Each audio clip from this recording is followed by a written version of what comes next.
छत्रपती संभाजीनगरमध्ये घरगुती गॅस सिलेंडरचा व्यावसायिक वापर या ठिकाणी होताना पाहायला मिळतोय। कारवाई दरम्यान 40,000 रुपयांचे सिलेंडर जप्त करण्यात आले।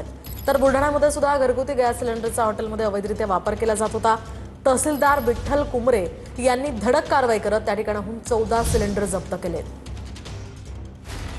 छत्रपती संभाजीनगरमध्ये घरगुती गॅस सिलेंडरचा हॉटेल व्यावसायिकांकडून वापर करण्यात येतोय। बुढी लेनमधील हॉटेलवर पुरवठा विभागाकडून कारवाई देखील करण्यात आली आहे। या कारवाई दरम्यान सुमारे 40,000 रुपयांच्या सिलेंडरचा साठा हा जप्त करण्यात आलाय। संबंधित हॉटेल चालकाविरोधात गुन्हा देखील दाखल करण्यात आलाय। बुलढाण्यात घरगुती गॅस सिलेंडरचा हॉटेलमध्ये अवैध वापर करण्यात आला। तहसीलदार विठ्ठल कुमरेंनी शहरातील हॉटेल्स आणि प्रतिष्ठानांवरती धाड टाकून कारवाई केली। या कारवाईमध्ये 14 गॅस सिलेंडर जप्त करण्यात आले।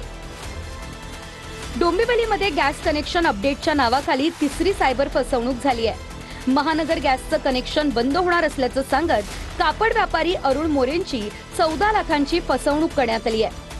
ऑनलाईन 12 रुपये पाठवण्याचं सांगत पैसे देखील उकळण्यात आलेले आहेत।